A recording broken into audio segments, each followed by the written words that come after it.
Welcome to the New Media Show with human host and podcast Hall of Famer, Rob Greenlee.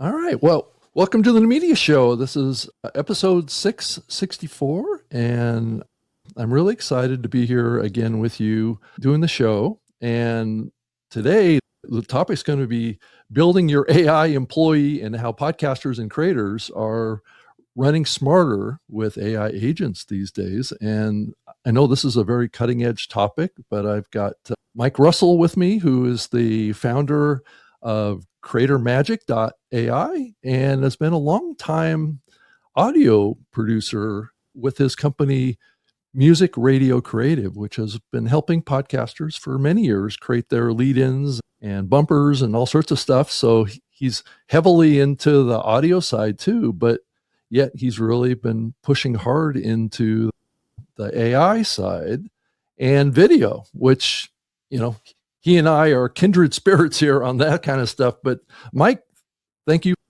for joining me on the New Media Show. It's great to have you on. Rob, man, it's so cool to be back on the show. And I'm excited because a lot has changed since we've last spoken.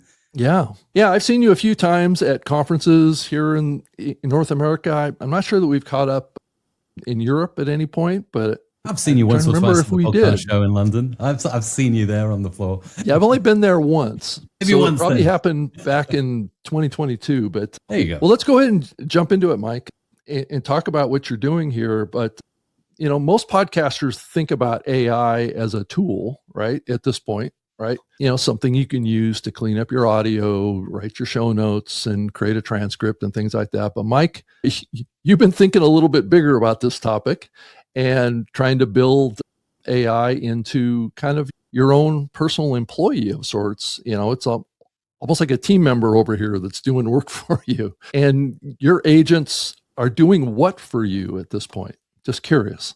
Totally. It's a great question. So yeah, I'd like to maybe take two angles on this. So first of all, the idea of building your own AI employee. So it's the same working with AI as working with humans. If you know what you want, you're going to get a good result. So then you can start building that employee to do all those things that maybe you're not so good at in content creation. That's the first angle. So you can get, say you're really good at recording an audio podcast. You can get it to help you with the video and the thumbnails and things like that. But the second angle I'd also really like to get in is if you are still using AI to prep your show, write potential questions for guests, create scripts, and maybe generate an image or two as a thumbnail or whatever, then you're leaving a lot of leverage on the table. And actually, this camera angle that you're watching me on now on this show has been dialed in by AI. So again, I've been using AI to control the whole of my physical studio. So yes, you can use tools like OpenClaw, Hermes agent, and I'd like to talk more about them throughout the show. But you can also plug these agents and things like Claude Code and Codex from OpenAI into the things on your home network. So right now I'm lit up by two Elgato key lights. I've also got Philips Hue lights behind me lighting up my display, which obviously needs to look good as a video-based content creator. I've got a Sony camera that is 4K that I'm talking into right now. And I didn't know this, but Claude Code told me it has a way to control all the settings on it via your computer. So I said to Claude Code, I didn't even worry about finding out where I needed to get the tool. I said, you find and download the tool, make it work with my camera, and start dialing settings. And it literally changed me from being a flat, non-color graded image to a cinematic look by controlling my lights all around me, controlling the shutter speed, teaching me about zebra lines or zebra lines, if you like, on cameras, and so much more. So I would encourage you to dive in at the deep end and use AI for everything and a lot more than just text and image generation, because it can also start controlling the real world. And I think as we go further in the episode, we might talk about how we'll be interfacing with AI in the future too. Yeah, definitely. And And it's good to see that we have a common interest in our color backgrounds with our backlighting. Yeah, I built this all out, back during the pandemic when everybody was shifting towards getting video going because everybody was doing Zoom calls and all this kind of stuff. So that's when I put in the effort with the studio lights and the higher quality cameras. And I've got, a similar thing. I've got a 1080p 4K camcorder, and then I have another 4K camera here. So I can do 4K or 1080p. So you've got, basically, if you look at what's going on with YouTube prefers 4K footage. That's the impression that I've gotten. But if you're doing podcasts still, where you're pushing your episode out in RSS, or you're planning on working with HLS streaming into Apple Podcasts, most of the platforms are really only at the stage of 720 right now. And I have mixed feelings about that discrepancy. So it's almost like we're going to have to create two different video versions of our show to tap into different parts of the infrastructure. And so I think that this is probably a little bit off topic than talking about AI, but I think the bigger message that I'm trying to say here is the complexity of being a creator now. And it's not so much about being a podcaster anymore. It's about being a creator is putting us in a situation where what you're talking about right now really taps into the core needs of the direction that we're all heading, and that's complexity. And how can we use AI to cut down on that complexity to make us more efficient and, keep our costs down to some degree? It's expensive to hire people to do various parts of our production and our post-production and things like that, and the publishing part too. So these AI engines that you're working with can make us much more efficient, but it's one of those technical hurdles that I think people are going to have a hard time getting over, and it's going to take time, and maybe these software companies, these AI platforms, are going to have to build in more simplistic ways of utilizing them. And I think they've started to do that. Yeah, if you can talk about that part of it, of this transition because of complexity and how AI can help with that process, it's a little more than a tool now, isn't it?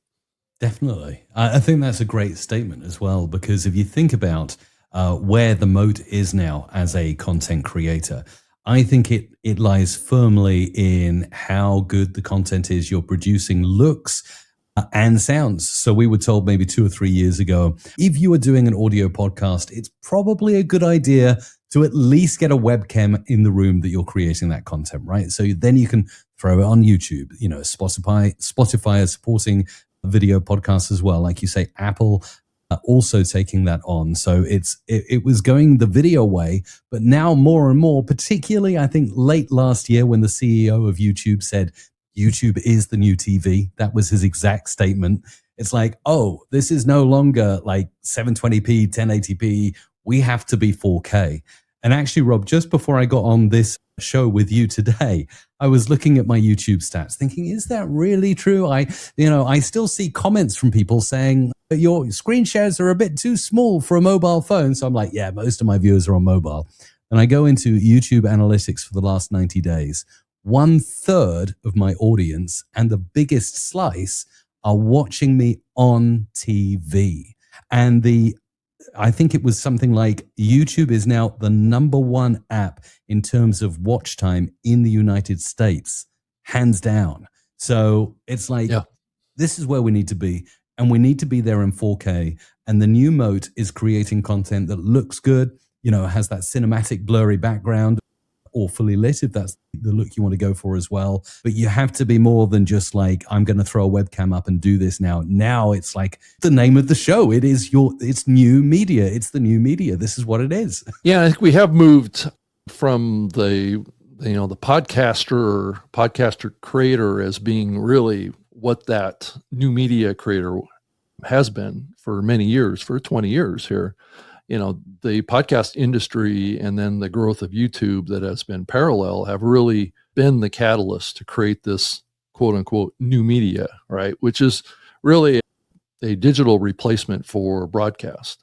And so that's kind of what is going on here. And a lot of people don't like to accept that's been going on, but it's been going on since the early days of podcasting, when all the broadcast companies were doing video podcasts.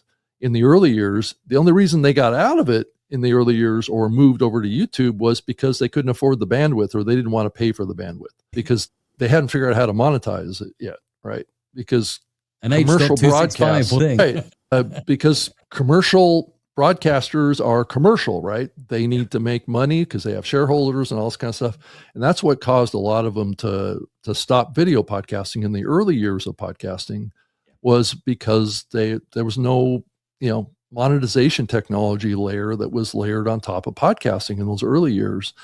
And so now we've kind of gone full circle. So we went through this era of audio only, which basically started in, I would say, probably 2011, 2012 is when we started to shift to seeing podcasting as a audio only medium. And that really got reinforced with Serial in 2014. And as we, moved up until, I would say it started to shift back to video back in 2020, 2021. And, so we saw this big shift back. And so, it's interesting how those trend lines have moved through the years in this medium and how people's perception of it hasn't always aligned. So you're one of those rare guys that really came out of audio and really went all in on the video side, kind of like me. I mean, I started on the radio back in 99 and have spent most of my career on the audio side, but I've always had a fascination with video and worked with it a lot when I worked at Microsoft. And so it's part of my native orientation to this medium is to think that podcasting in the earlier years and in the present tense is audio and video. And it's really always been that. What's your thought on that transition that you made going from really being an audio focused creator and a service provider to this video and now AI approach that you're taking? Yeah. Yeah. Well, it's a good question because I'd been putting the basic videos out on my YouTube channel back in 2010, I think was my first video. And those were video tutorials. And I remember for the first 2 or 3 years, and you'll still see this if you type my name into YouTube and look at my first videos from like 16 years ago, I did not show my face on that channel for like 3 or 4 years.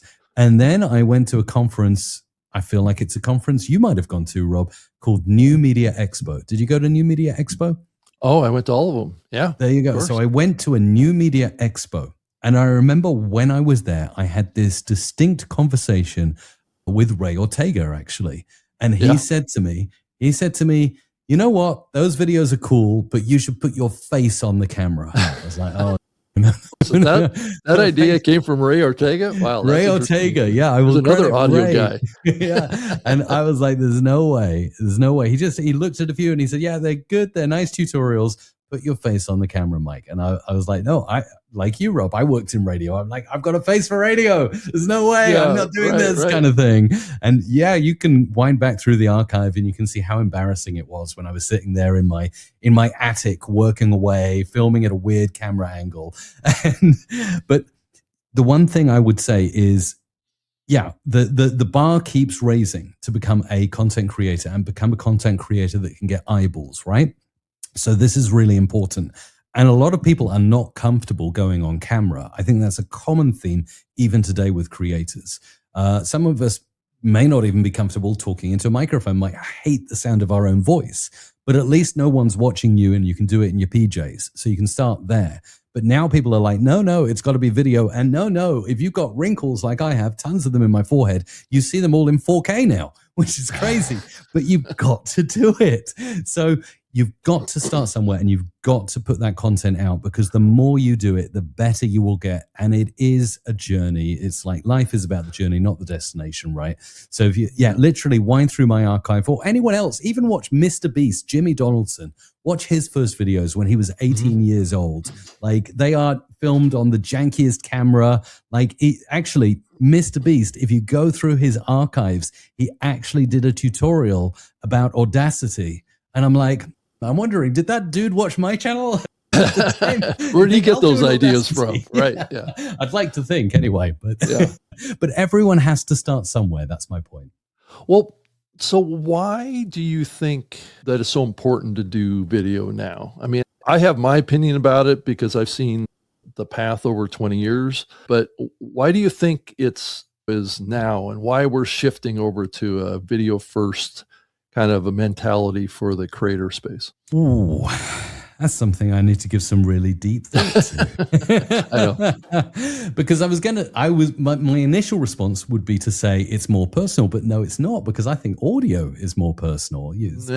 Well, it's got a different dynamic to it. It's more imagination. It's less focus is needed for audio, I think, than video. It requires hearing as well as seeing, where audio just requires hearing. So it's part of I think that there will always be more value in just the flexibility of consumption on the audio side. And I don't think I'm really concerned too much about audio, but I guess one thing that does jump out at me that makes me worried about audio, and I think you might agree with me, is the fact that the industry is shifting more towards getting the audio from the video and making that the new experience. That has me a little bit worried, because I don't know about you, but historically, my work with video has required a different edit from the audio. Right. And to create a better audio experience, it's kind of hard to have it be the same thing, right? There are some creators, I think, that do it incredibly well, like Stephen Bartlett from Diary of a Scene. Yeah, but I think there needs to be some retraining that happens to creators to understand, walking that line. Absolutely, because you're right. A lot of people make the audio audience the poor audience, right? So they'll say, we're showing you this now and doing this and that and that.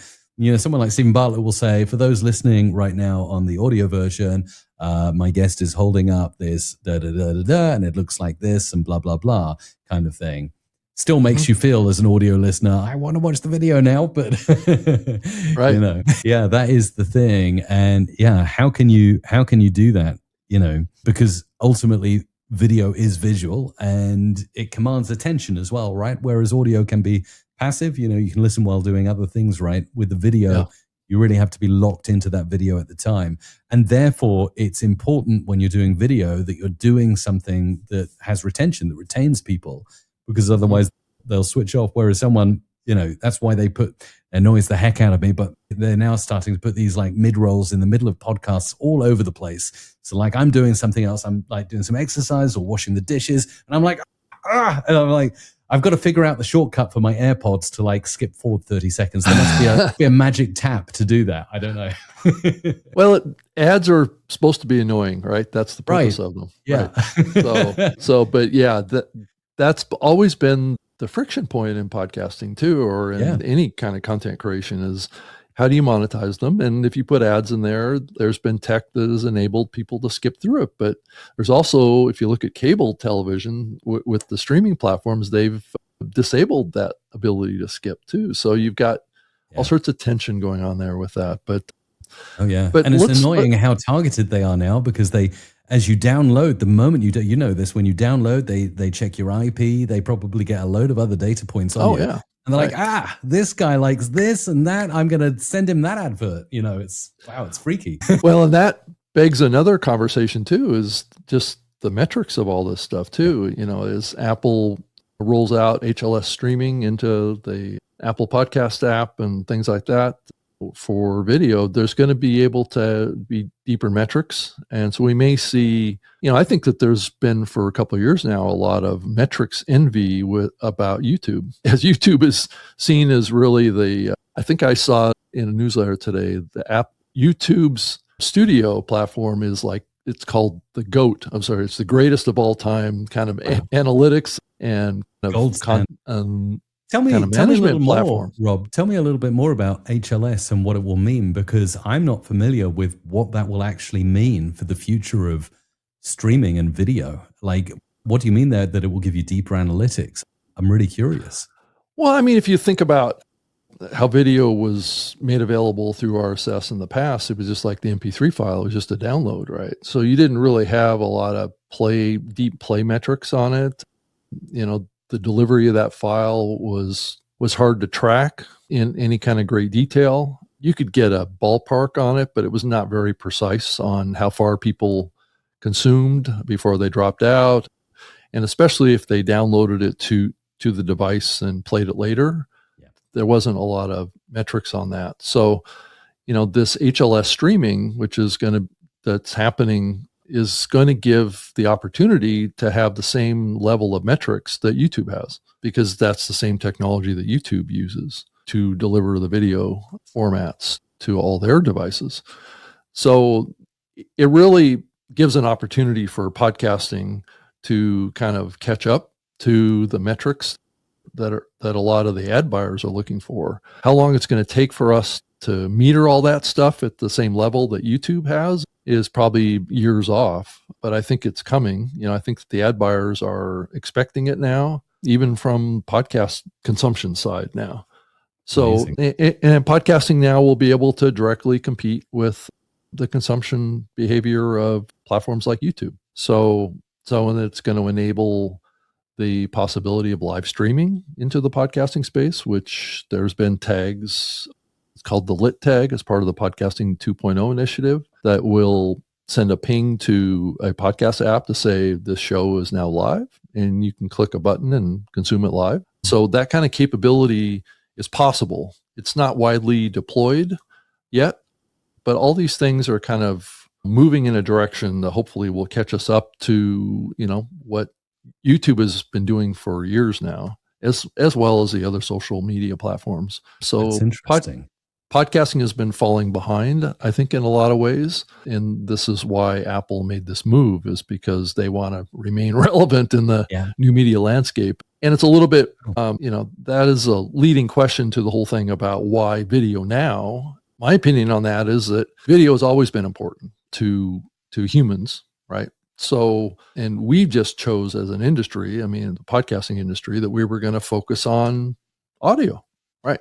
And the commercial radio people came into the industry and really had a vested interest in converting this medium away from video. And YouTube had an interest in that too. They wanted to get all those creators onto their platform. And so it was like this big sucking sound out of the video podcast space in the early years into YouTube, or people just stopped doing video for some period of time. Yeah, I'm talking about the big major media companies, and they just stuck to their lane of broadcast. And increasingly they were working with YouTube, but there was a lot of legal lawsuits and things like that going on in the early years around copyright on making any of that content available on YouTube. But all that got sorted out. And so now we're on this path of video now. And I think it's also a generational shift too. The younger generations have been more, involved in video, like TikTok and Shorts and YouTube. And that growth has really propelled us into this new video era. But let's change gears really quick and talk about your community that you've built and what's going on there and what you're trying to do with your platform here, the CreatorMagic. I guess you've got like 12,000 members of this community. How are you helping people in this community? Is it helping them adopt AI technology as being a creator? Yeah, it's interesting actually how it's evolved. So the new YouTube channel I started just over 2 years ago now, actually just a couple of weeks ago, hit 200,000 subs. And it started out very much as a channel to just help anyone who wants to play with AI and understand how it works. And it does, in a sense. I introduce different tools here and there, especially like talking to content creators.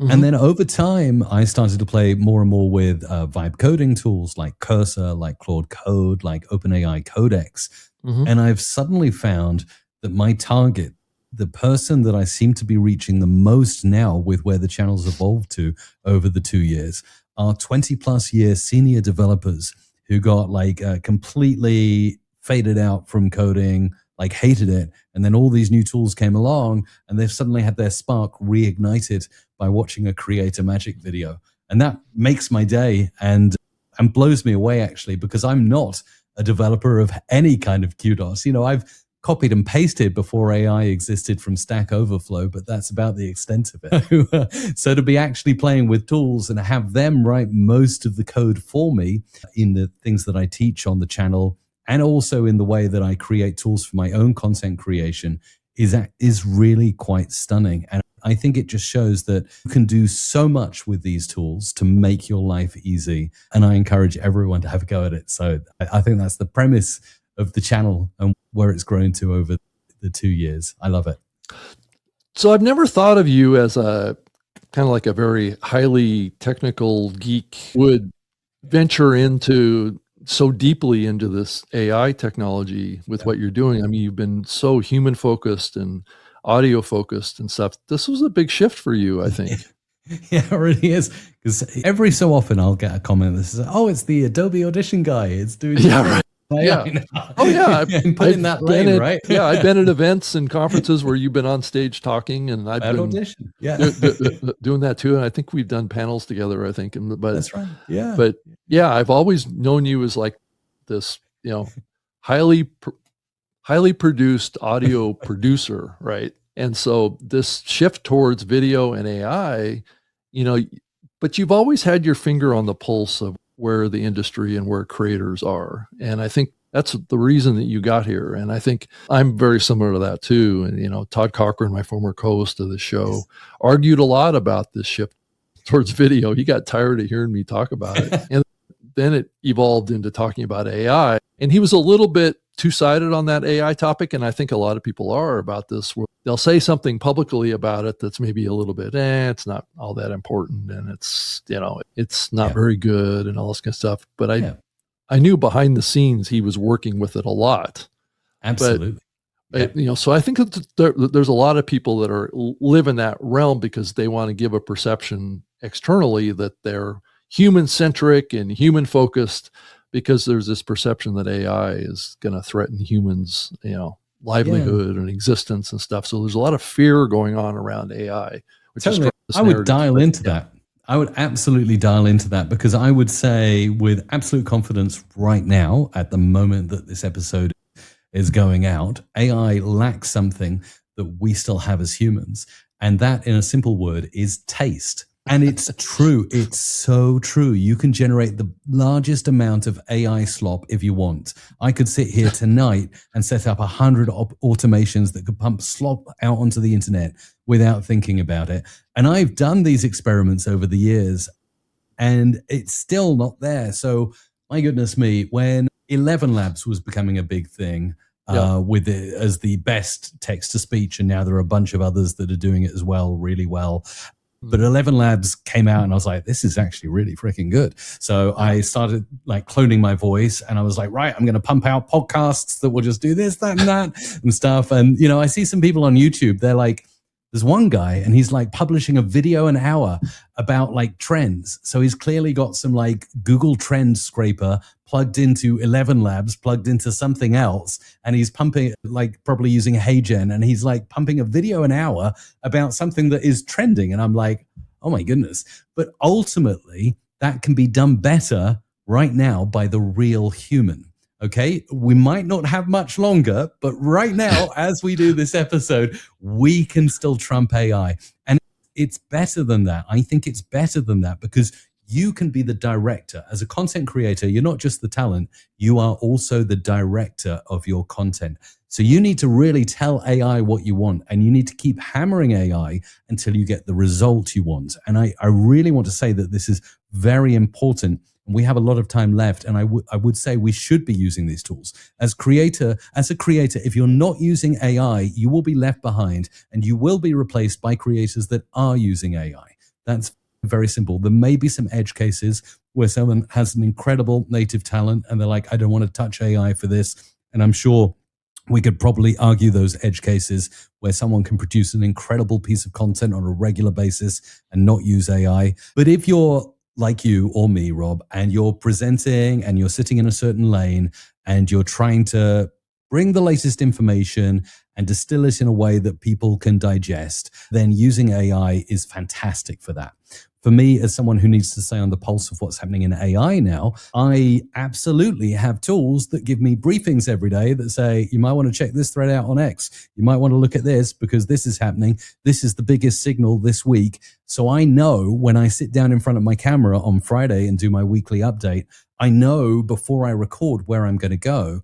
Now, AI doesn't make the content for me. It could, but it would be pretty generic. It would use all those hyperbolic words like, you won't believe the game changer that OpenAI launched this week. Let's delve into it, right? Everyone knows that now. So it's like, do something cool, be you, right? No one can replace your quirks, your weird laugh or whatever. And I think that's the really cool thing. And yeah, taste. We can direct things or we can let AI. I've done it, as well as the automated podcasts. I did this automated experiment with 3 AI agents that I gave crypto wallets to. And I said to those AI, and they were running on OpenClaw. And for anyone who hasn't played with OpenClaw yet, it's amazing. You can connect it to all your things. So you can connect it to Gmail, connect it to your calendar, connect it to anything, and it can run for you on automation. So you can set up like a scheduled task that maybe runs every hour and does something. So I set these 3 agents up. I gave them $1,000 each, and I said, just go out and do things. Do whatever you can with this $1,000. Try and make more money. And they just started. After a while, at first it was like great. They were building websites. I gave them access to a VPS so they could set up their own web presence. I was like, wow, it's working. This is cool. It's running away. And then after a while, I noticed they were just spinning their wheels, and they started getting lazy as well. And this is another thing that I don't think is spoken about enough with AI. I actually think either AI is lazy or the models that we have access to are nerfed. Controversial there, right? Because after a while they just stop and they're like, nothing to do here or whatever, or like, I've done all I can. I'm like, no, you haven't. There's more. Well, maybe they're more human than we realize. Maybe they got tired. Maybe they're lazy, right? They're trained on us. Right. That's it. But that's where you come in, because you're like, it'll say, Claude Code will summarize something I'm working on, and it'll say, right, we're all done here. This is fantastic. Now you're 100% of the way there. And then I'll be like, no, you missed this thing. What about that? And it's like, oh, yeah, I forgot about that. Yeah, let's do that. I'm like, okay. Well, given that, I think it's safe to say that these AI agents are not perfect, right? Of course, neither are we as humans. So we're a great combination of mess ups, aren't we? So we're trying to make the best of what is possible here with what we know today and what these things are capable of doing, but it's certainly going to get better over time.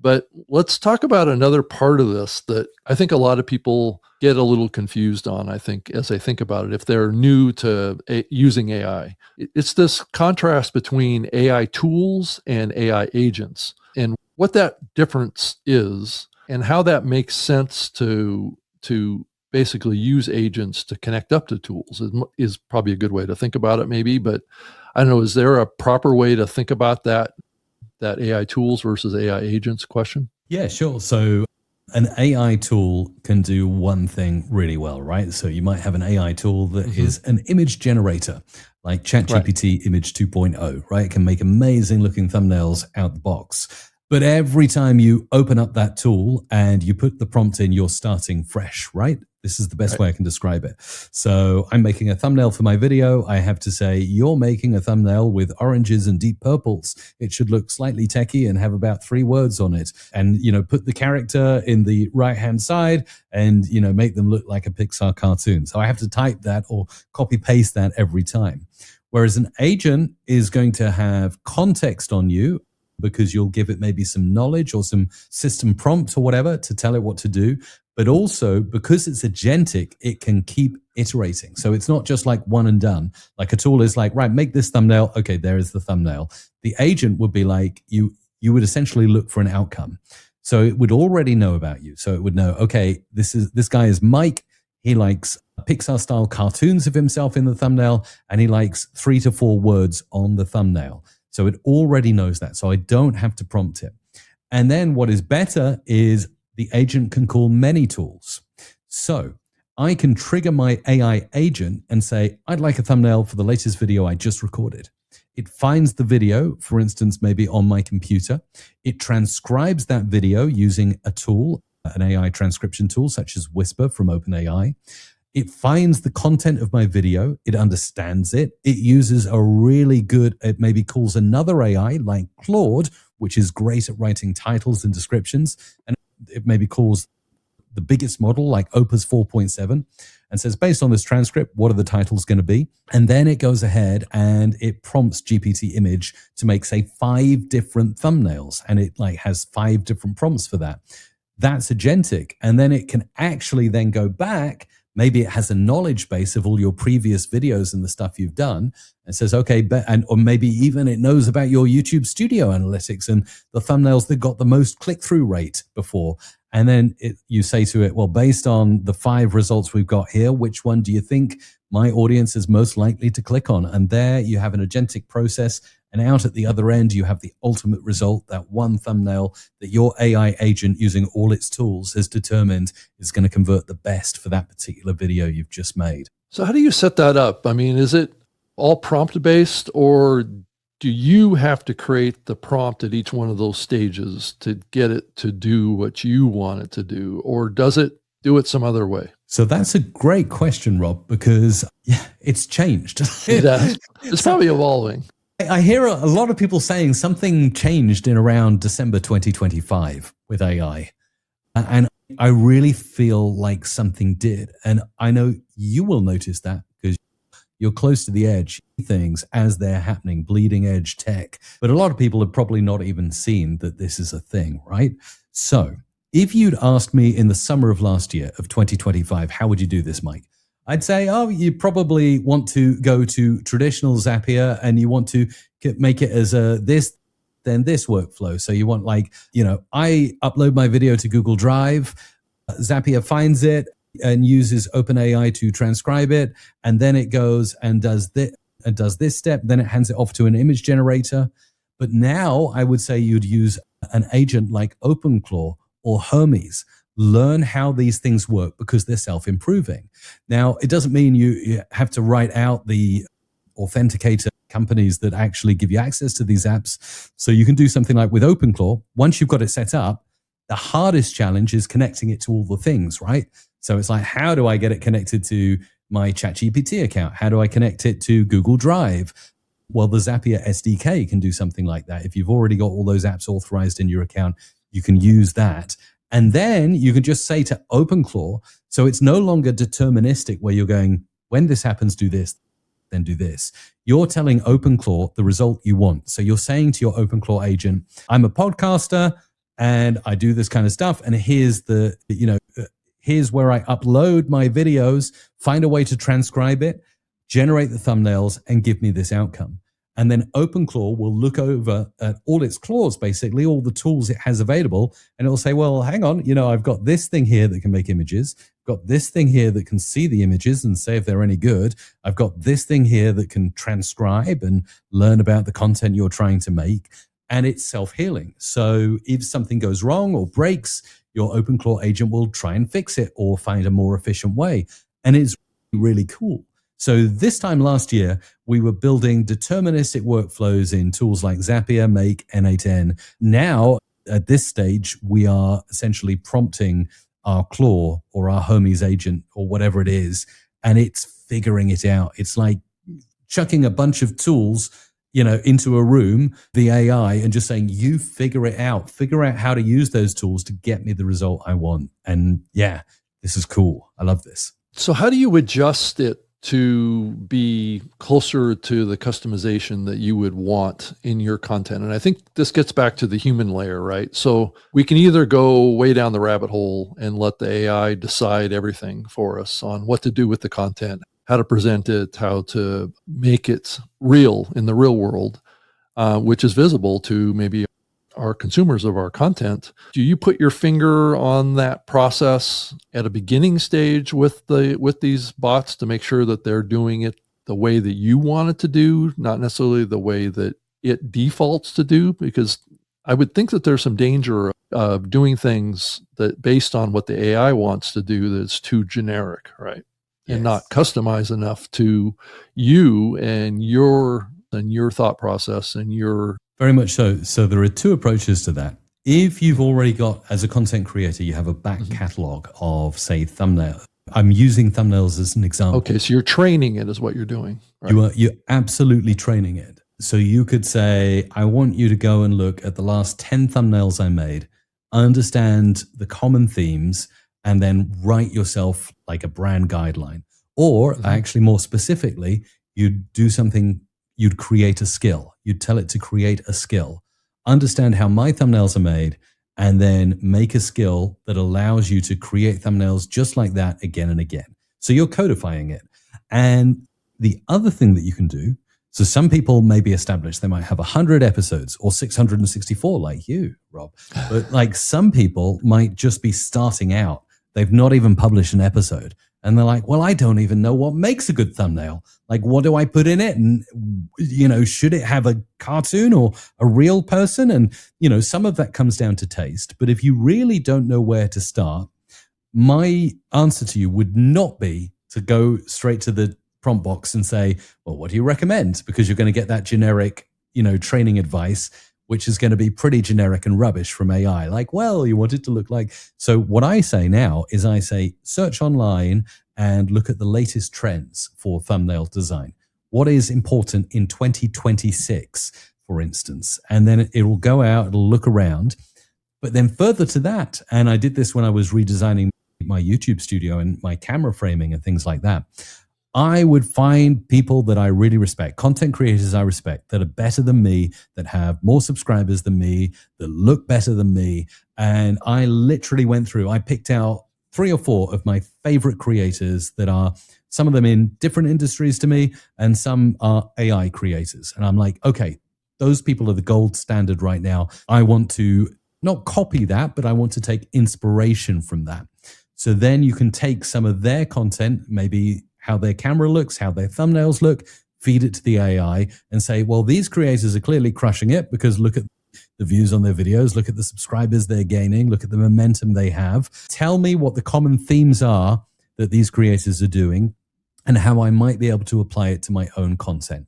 And then the AI will figure that out. And I know, some people listening to or watching this episode might say, oh, we're getting close to plagiarism there, but no, it's like what everyone has done since the beginning of time, even before AI, like running an audio production company for the last 20 years.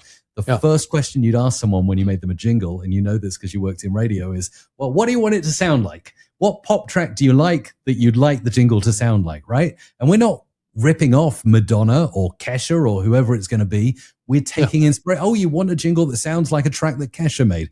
Fine. Yes, we can do that kind of thing. It's like, make me a jingle. Well, I don't know.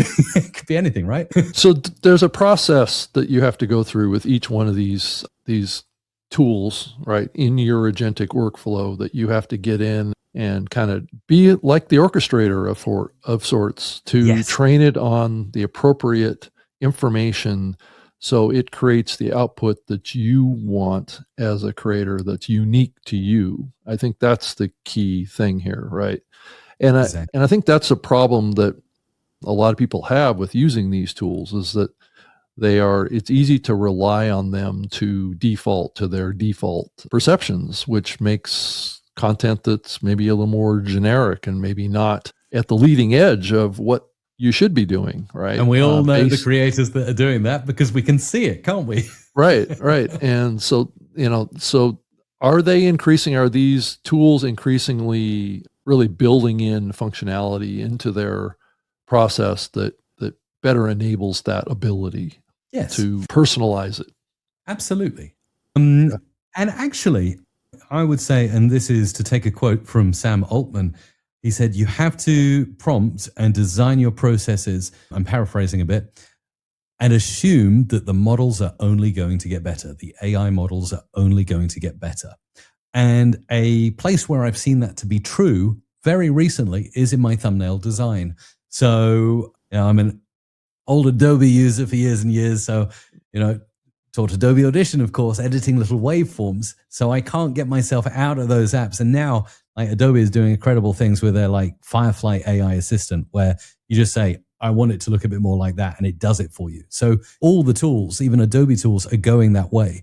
But I would still, up until probably the start of this year, pull the thumbnail that I generated in GPT or Gemini into Photoshop. Because I was like, no, AI's done most of it, but it can't do it as good as me. So I do the whole pop out the character and change the background and paint things on and type the text manually. because I felt like I was doing a better job. And then I think it was the moment that GPT Image 2.0 dropped, and I recognized that it could get the text into the thumbnail looking really good and not generic and better than I would have done it in Photoshop.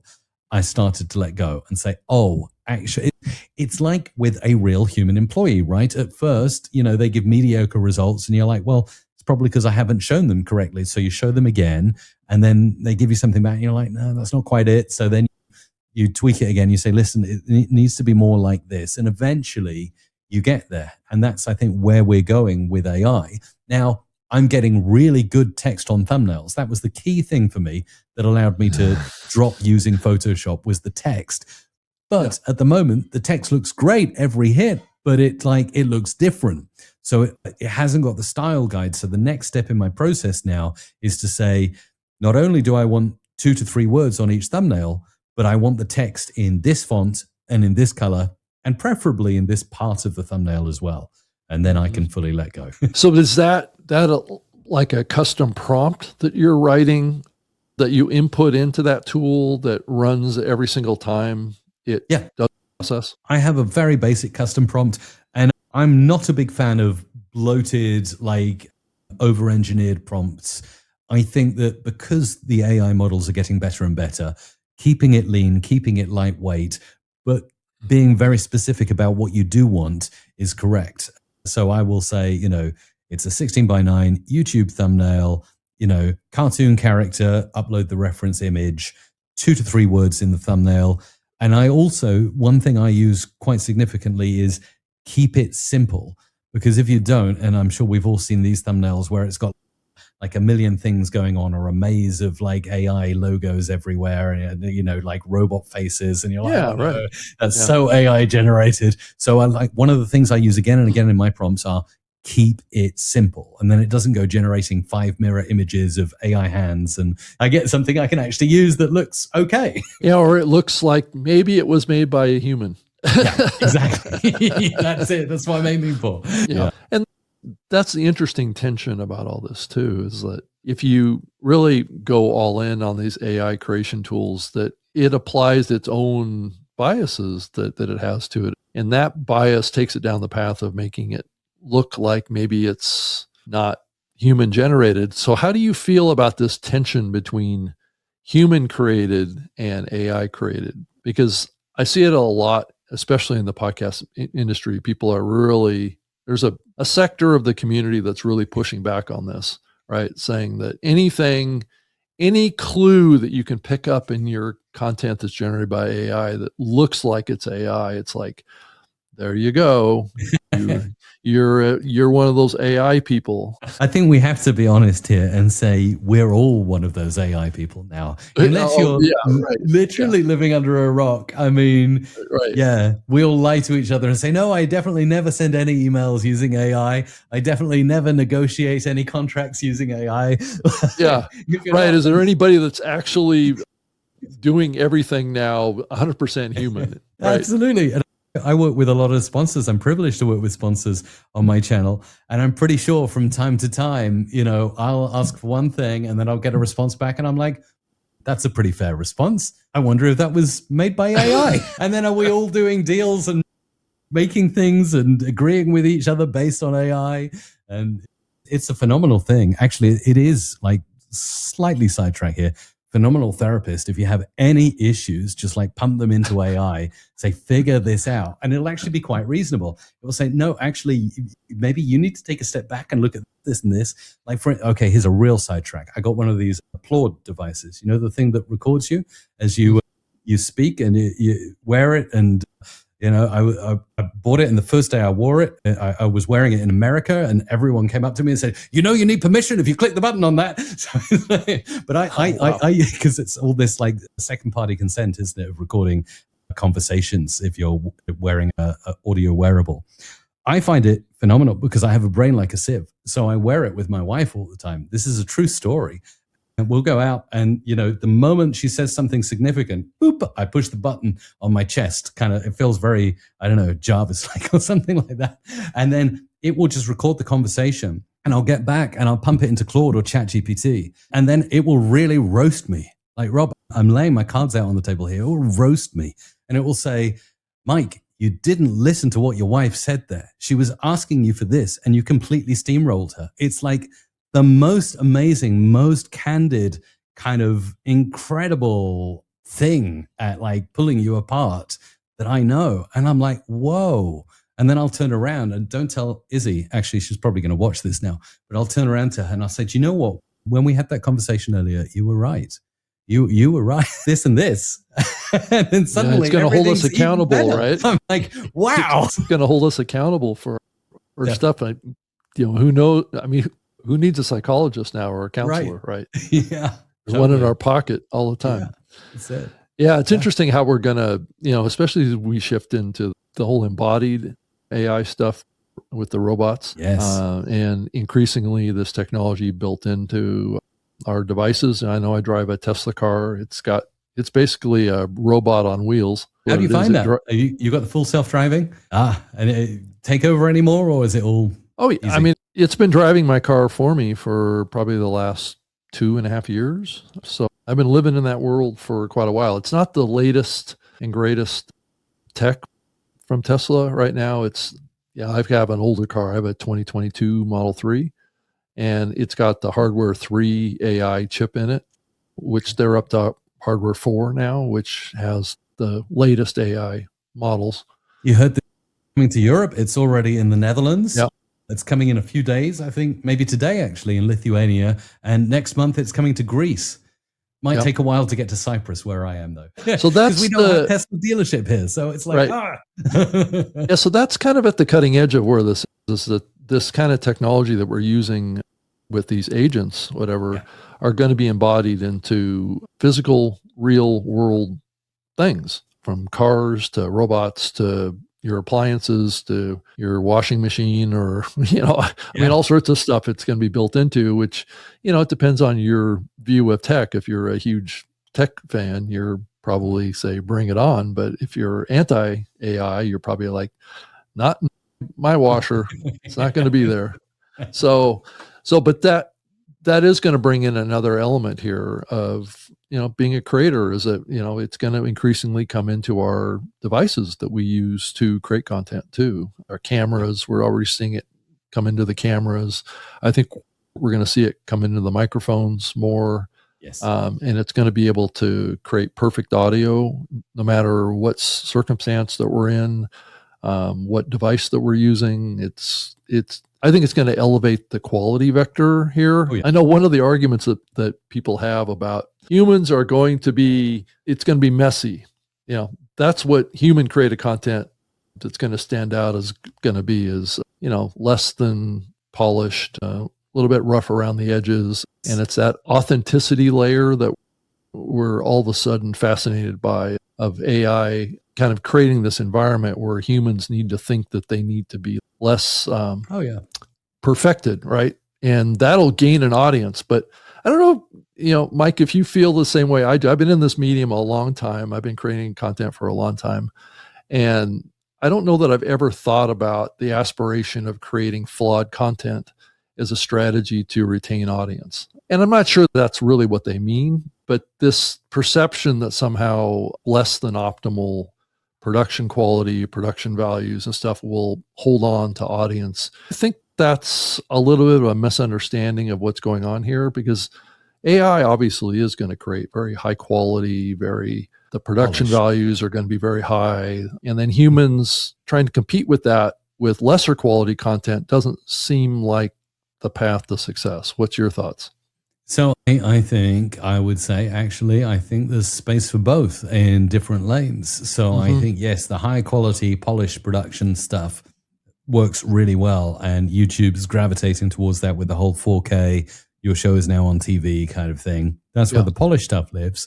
But in that same ecosystem, they have shorts, and they are perfectly designed for raw. Hey, I'm just going to whip out my phone here, talk to the camera, and tell everyone what I really think. And again, this is something my wonderful wife and business partner of many years, Isabella, will say to me. She'll say to me, Mike, you need to do more shorts, because that's you. That's real. That's raw. That's unproduced. Like, I'm very polished. I like to cut everything. So like, I've done a few shorts and they do really well. and people comment on them, and it's like, because it's, and also live streaming as well. So like we're doing now, where you can't edit and you do stumble and you do make mistakes and you occasionally say silly things, there's no delete button. This is, I think there is going to be a space for this for sure. Humans hopefully will always want to hang out or hear from other humans, and live streaming and shorts are the perfect areas for those things to live.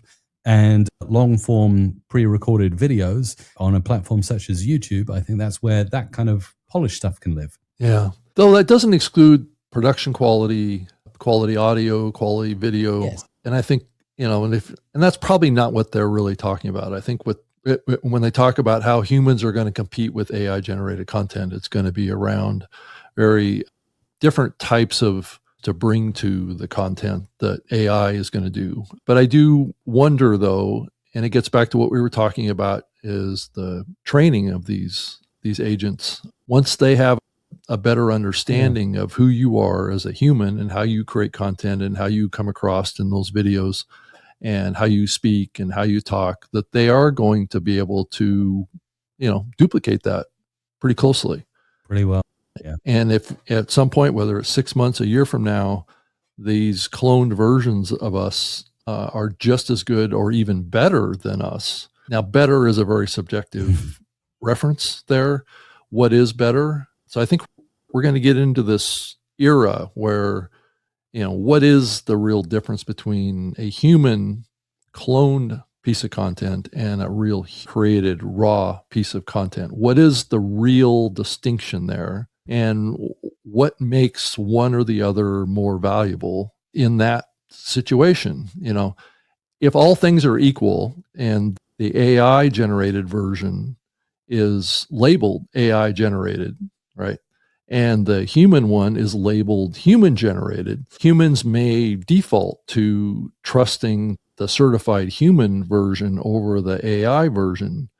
But is there a vector at some point where the value of the depth of information and depth of knowledge in the AI version may exceed the human version? That's totally true. Yeah. So, what's your thought about that tension if you look out 2 years now? Yeah, well, it's clear that we're heading to a place where, AI will be as good, as you say, if not better than us. And the funny thing is, it's going to have access to all the facts and all the information to give the perfect answer, which humans can't always do. We're a little bit fuzzy in the way we present information. Sometimes we miss things out. Sometimes we forget. Sometimes we even say incorrect things that later either have to be corrected, or in post you have to put something down at the bottom to say, actually, this is the real thing, kind of thing. So yeah, I don't know. I think, listen, some of the most popular videos on YouTube are the fail videos or the when things go wrong videos, right? So, but then if we look at Sora can generate videos like that too. So we're cooked. That's the real bottom line here. Is that it's just a matter of time, right?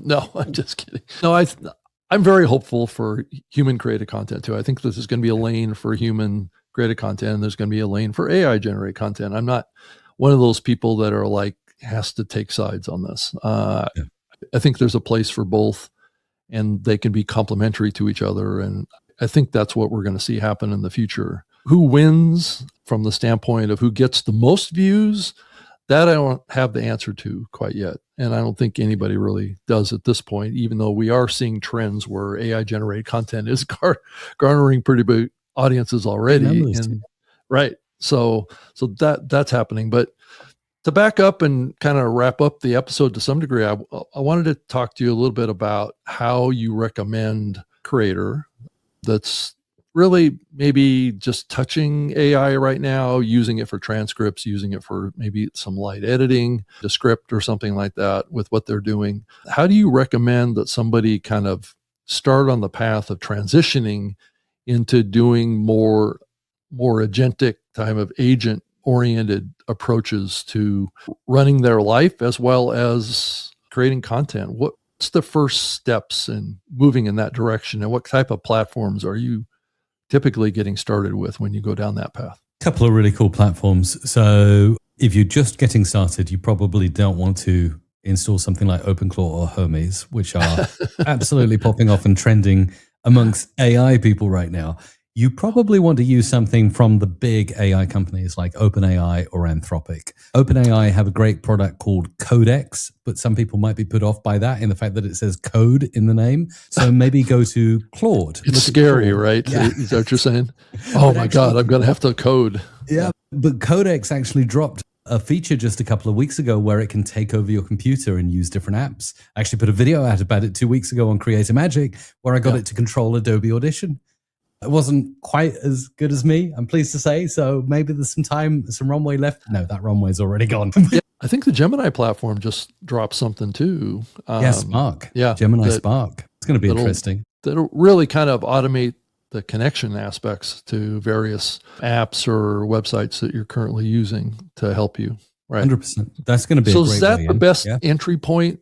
It's not going out and buying a Mac Mini and loading OpenClaw on as the first Not step. yet. Not until you get hooked. So, okay, I'll tell you a quick story to really help this. So you look at the bunch of products that Claude have available. Anthropic's Claude, right? So many of us, everyone's familiar with ChatGPT. Most people have also heard of Claude. It's the same as ChatGPT, just a different company. Some people say it's slightly better at writing scripts and stuff like that, more natural language, right? But they also have other products. One of the scary ones to non-technical people is Claude Code.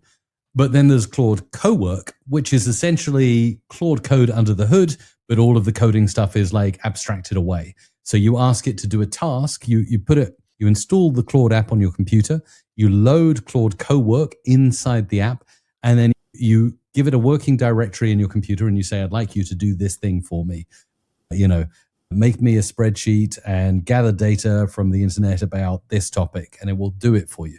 So that's a simple way. But here's the story. So Isabella said to me, we were just out in LA actually for Social Media Marketing World, and many of the speakers there mentioned Claude was one of their favorite AI models right now. And Isabella turned around to me and she said, Mike, have you heard of Claude? And I was like, I might have just heard of it. Yeah, a couple of times.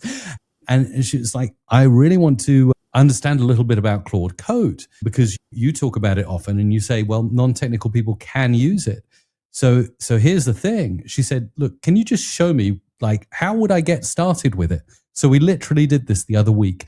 I said, okay, so you've got a Mac. Many people have got a Mac, some people Windows, but many people have got a Mac computer. I said, can you load up the Spotlight search and type terminal? So she did that. And then this big terminal, scary terminal popped up with a flashing cursor in it. I said, okay, can you type into Google Claude Code? And she went to the Claude Code website. You see that one line thing there with a website URL in? Copy that, paste it into the terminal, hit enter. And then it went, installed Claude Code. And I say, okay, now run it. And she typed Claude into the terminal. And it loaded up this like Claude icon and then said, log in with your Anthropic Claude account. So she did that. And then she was presented with, much the same as a ChatGPT or a Claude box, she was presented with a one box where she could type something in. And I said, okay, you are doing a lot with WordPress. Why don't you just ask it if it can connect to our WordPress website? So she said, can you connect to our WordPress website? And then Claude Code thought about it and said, well, you probably want to use the MCP. Now, she was non-technical, remember? So she's like, okay, I don't know what that is. Can you set it up for me? And then it came back and it said, yes, it's absolutely fine. And then it just gave her a couple of steps. It says, you just want to go into your WordPress account, go to your user place and grab this little password thing and paste that in. And she pasted that in and she's like, okay, I'm connected to WordPress. And she's like, can you do an audit on all 2,000 blog posts and tell me which need optimizing? And it made her a massive spreadsheet of all of our blog content and said, these are the 3 lowest hanging fruit. It said, these are getting huge amounts of traffic, but they're not fully optimized. And here's what I do to optimize them. And her mind just went, so that's how I get started. Yeah, that's awesome. That's awesome. So to learn about that process, is that available on your platform now, the CreatorMagic.ai website? Absolutely is. Yeah, that's the place to go. So if you go there, you will find my community, which is free to join. There is a paid members area, but like there's a huge 15,000 people talking about building with AI there. A lot of help, especially if you're just getting... Not 12. So you've actually it's gone up. I don't know where the stats come from. AI hallucinating. AI, right? Yeah, exactly. Grab that from the past, obviously. It's really cool, right? Yeah. And then it will, and then inside there, you'll find links out to the YouTube videos. Most of the stuff that I'm really excited about, I just put out for free on my YouTube channel. I'm the kind of person that gets really excited about the newest thing, and then I want to tell as many people about it as possible in as simple a way as possible. So that's what I do on YouTube. So why do you think it's important for creators to adopt this type of an approach? Ultimately, because it will help you to be a better creator, to create more ideal content, and ultimately get more people into your world of whatever it is you're doing. Mm-hmm. Let's face it, Rob, the ultimate idea of being a creator is you really want people to watch or listen to your content. And we all get upset when we publish stuff and it doesn't do very well. So, it's ultimately to make us better so that more people can hear our message.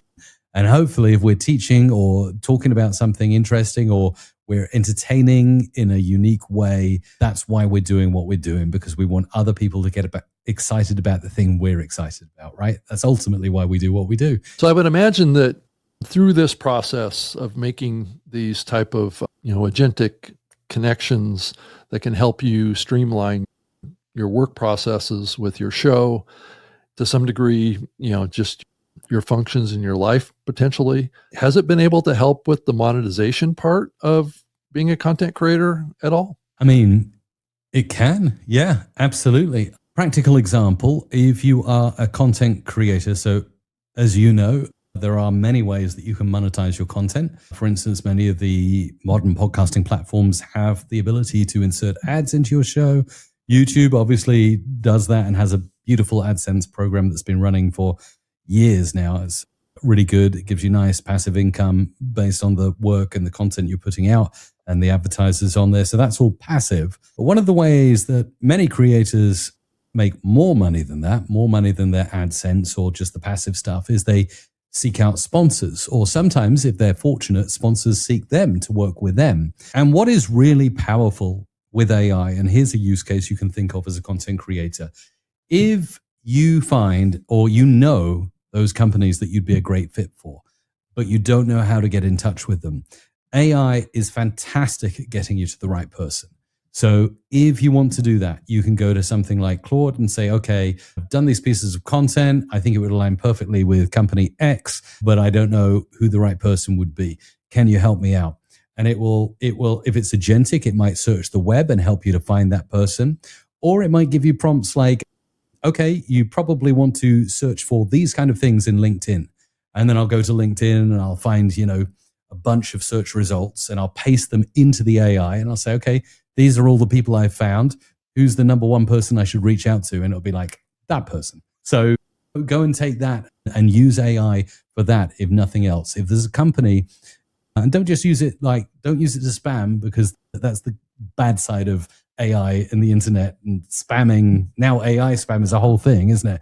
So don't use it to autonomously reach out to everyone, because that's not good. If you think that you can be a great fit with a company and you want to get on their radar, use AI to help you find the right people. It's incredibly good. Like a company like Microsoft, right? It's massive.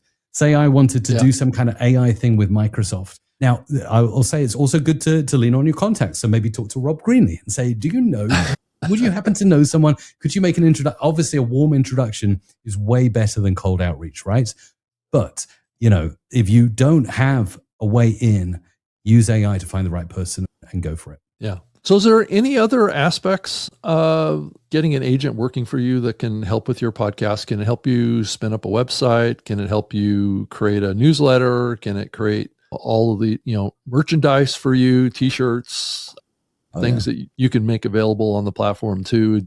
So do you see this agentic stuff really helping people kind of accomplish all of the various aspects that is now as what new media is now, not just podcasting, but being able to be available in all the shorts platforms, to be available in all of, LinkedIn and YouTube and all this stuff, of being able to streamline the production, but still have that human touch through that process. Totally. Yeah. So, that's one thing you can do, and you absolutely probably should be doing, if you're making really good quality content on one platform, have AI clip it into segments and post it out on other platforms like X, like LinkedIn, cutting some shorts and putting them out on wherever it's going to be, as a Instagram reel, a TikTok, whatever. I still am a firm believer you probably need to, actually, I don't know, there's a debate. I'd love to know what you think, Rob.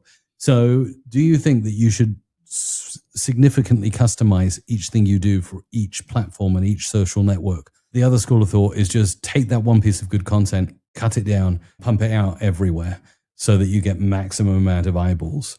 I kind of feel like I would steer towards maybe you need to customize each thing for the platform, right? Yeah, I think that's the default choice. There's other people that will tell you, that come out of the content creator community that I've spoken to or heard, say that you should really start out mastering one first and building a solid base. So if you're doing video, maybe you concentrate on YouTube. So there's lots of philosophies. And then as you've mastered that, then you move to Instagram, or you move to X, or you move to LinkedIn, or you choose LinkedIn as your primary lane, build your community there and then expand into the other ones. But, if you've been doing this a long time, you probably want to be everywhere is my default. Yeah. I mean, that's what I do with this show. I try and be everywhere, but it's not easy to do. But I guess when you think about it from a customization to each one of these platforms, I would think that AI may enable that easier, doing it, by hand. That's it. Yeah. So you just need to build those agentic processes that understand each place that you want to distribute to, and then get it to customize it for the platform. That's ideal. Yeah. And that's just, so can a lot of this be accomplished inside of that Claude no code type of process right now? Yeah. So you could do it all be done inside of there. You just tell it what you want it to do, and it will go find the proper agents and align those all together for you. So something like OpenClaw could pretty much absolutely do that. It could find the agents you'd need to, or the tools that the agent would need to accomplish the goal. Something like Claude Cowork or Claude Code could definitely figure it out, and Anthropic even introduced, I think, something called routines, where you can schedule tasks. So once it's figured it out, you can schedule those tasks on Anthropic's cloud and say, okay, every day at this time, publish this thing or whatever. So yeah, I don't think we're still very much in the early stages of all of this. And I think it's still very much on the big AI companies or whoever, wherever we will converge eventually, whatever company or companies are like top of the AI space, they are, you think about it, something like Anthropic or OpenAI, they're coming up with a new feature every day. So there are inevitably going to be features that will come out that will be absolutely bang on for content creators. I've no doubt that something that seems like a very difficult problem and only for the technically minded will not be that way forever. Yeah. So as you think about, 2 to 3 years out, which is an eternity in the AI space, how do you see this technology evolving? And this is kind of, like one of the last questions here, but how do you see it evolving into what the interface that the audience sees content? This push towards AI feels like it's inevitable that it will be the interface to content and consumption as well. So, we've spent most of this episode talking about using it as a creator. I'm increasingly becoming interested in the concept of how AI is going to facilitate consumption or listening or viewing of content as we look to the future. Do you have a view on that? Well, ultimately, I think AI is going to know exactly what each individual user, viewer, or consumer of content is going to want, right? And we see this is already happening on a platform such as X, where I understand their latest weights on the X algorithm are heavily based on Grok's decision making. So Grok is the native AI of XAI and the X platform. So Grok now, from what I understand, has a very significant role in understanding if you should see a post on X or not, based on whether you're likely to like it, hover over it, interact with it, etc. So AI will be used to essentially distribute to you your perfect feed of content with the perfect things you need. And even, I said earlier, I got annoyed that I was getting mid-roll ads in a podcast. Oh no, it's going to be way more stealthier than that in the future. I will get ads in my feed or like targeted things that I didn't even know I need, but suddenly I feel like I need them. In fact, I feel like we might already be there. And that's why, I buy all these things, because it's just the algorithm is influencing me. I look at my X feed and I'm like, this is totally bang on. This is like too good. So. Yeah, it does feel like that X.com app, or the platform X, is really kind of an early precursor to, I think, what the future probably looks like is this integration. And to some degree, it's a stealthy kind of thing, even at YouTube. I think the Gemini platform is a big participant in the discovery process for YouTube as well. But are we going to see, do you think, and Grok and X are probably the best example that I can think of that integration happenings. But, you look at Apple and their iOS platform and their Apple Intelligence platform, it doesn't feel like we're that far away from really your phone really being an AI device, right? Yes. That accesses a certain number of AI platforms in there, and that becomes your interface to consumption of content.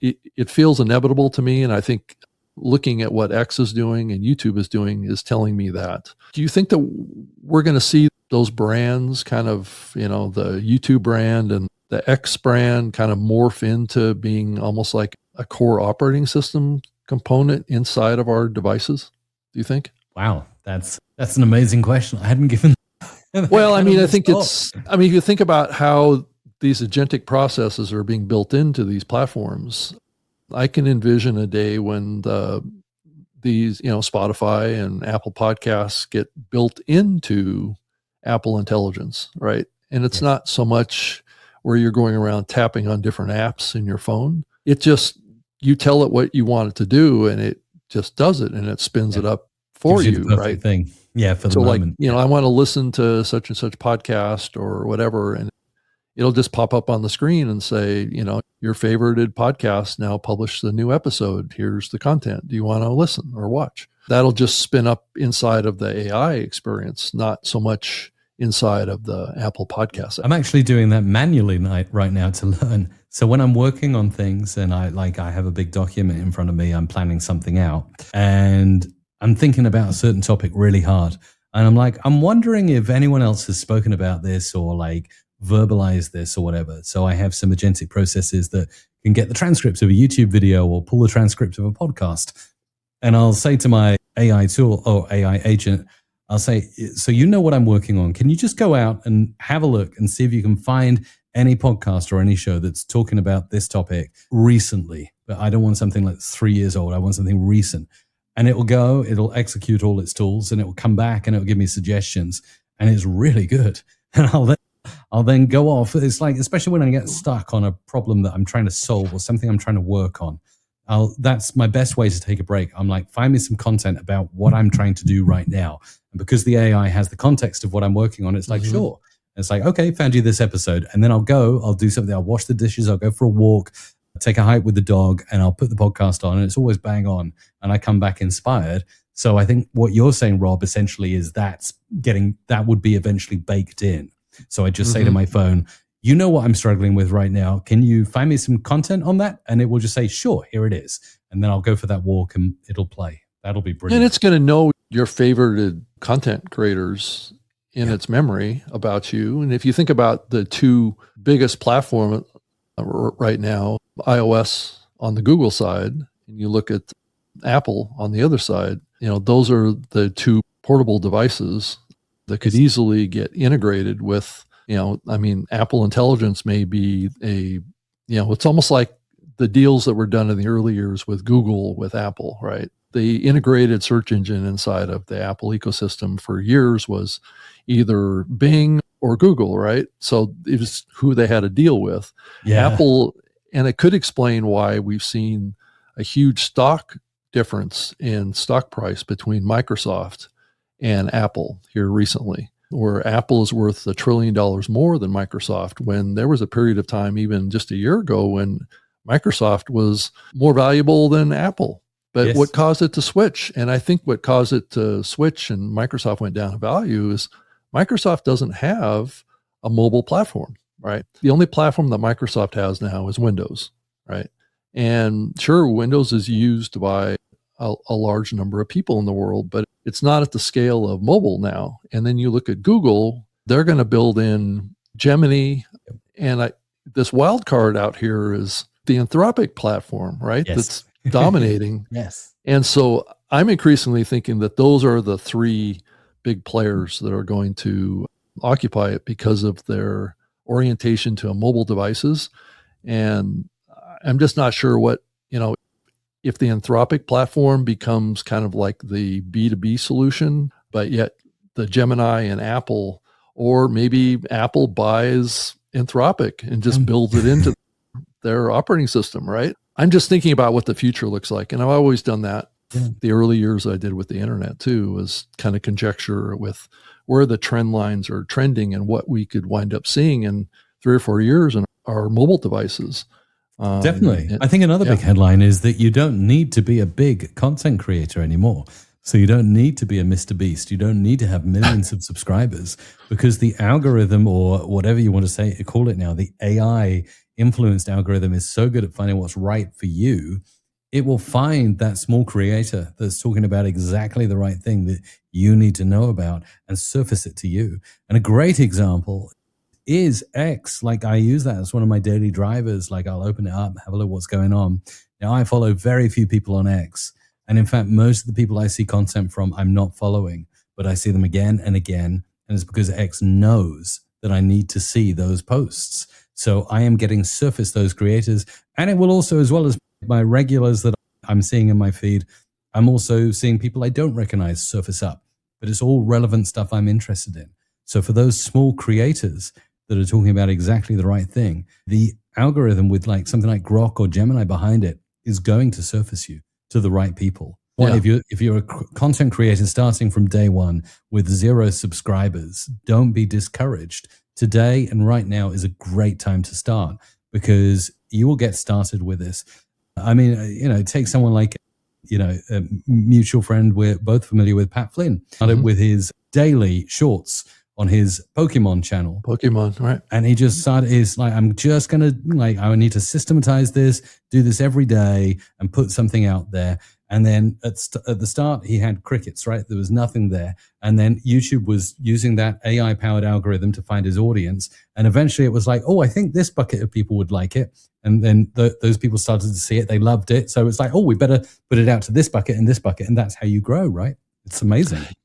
Yeah, and increasingly, the AI bots are the ones that first see your content. They're the first audience for your content. And I think podcasting as an industry is wrestling with that element to it. I'm not sure that they've had to grapple with that issue of AI being the first consumer of the content that's published and applying its algorithms to find audience.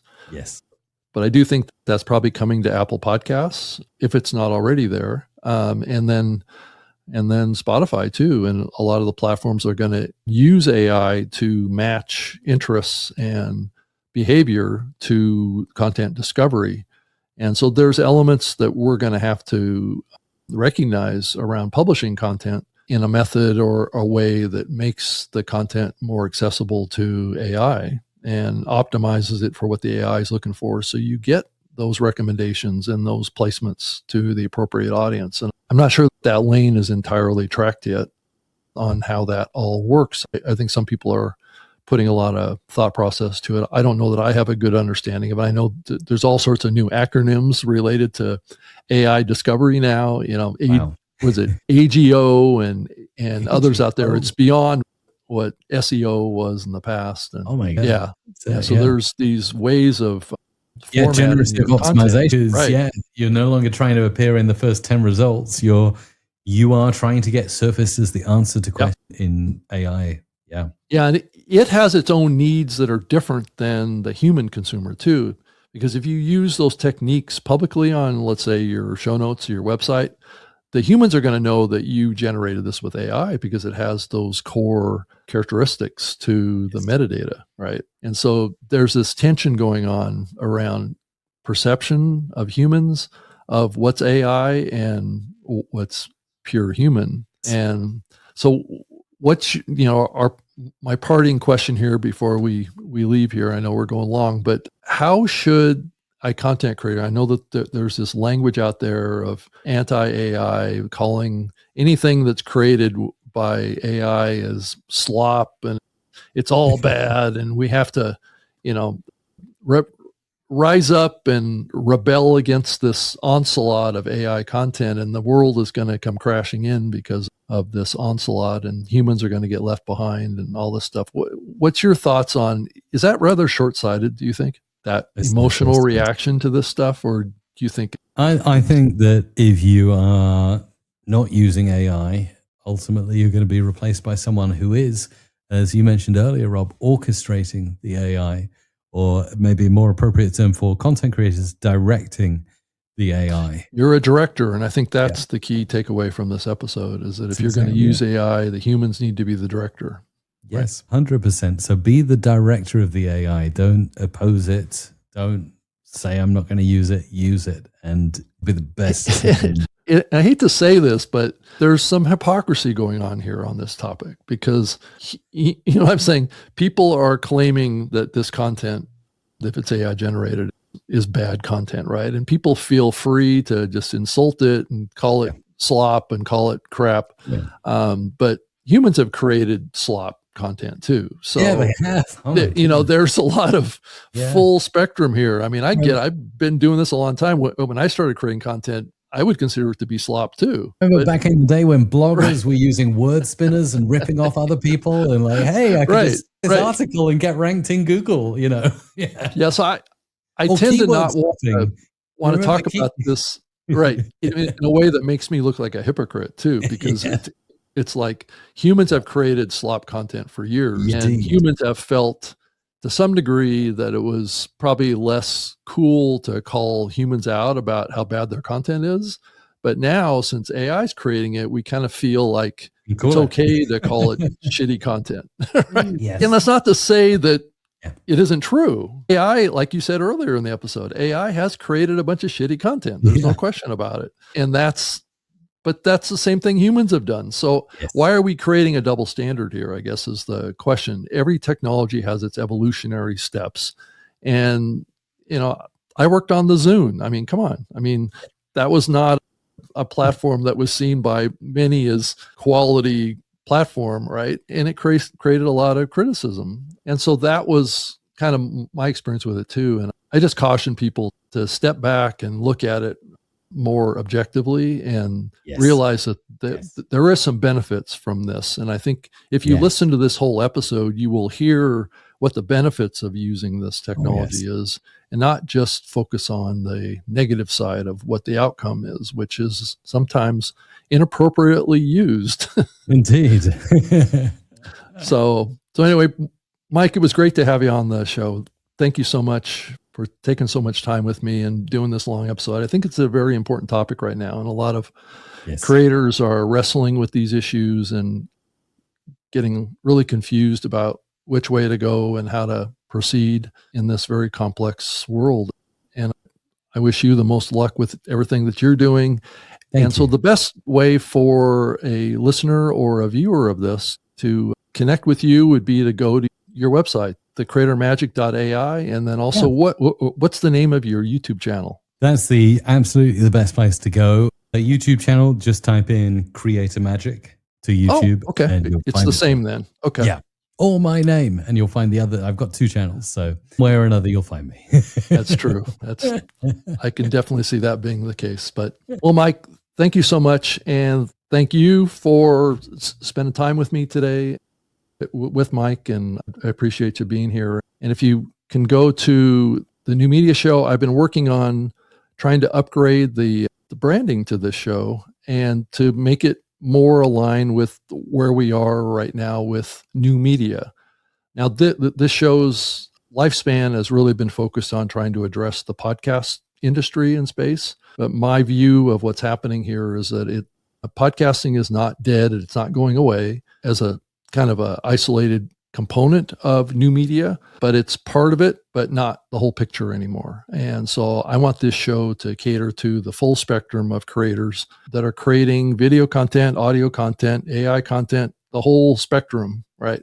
And to learn skills and techniques that can help them become better at what they're doing and keep up with the trends in the industry. So, like I said, thank you and good night, and hope you'll check out my next episode. Thank you so much. Bye.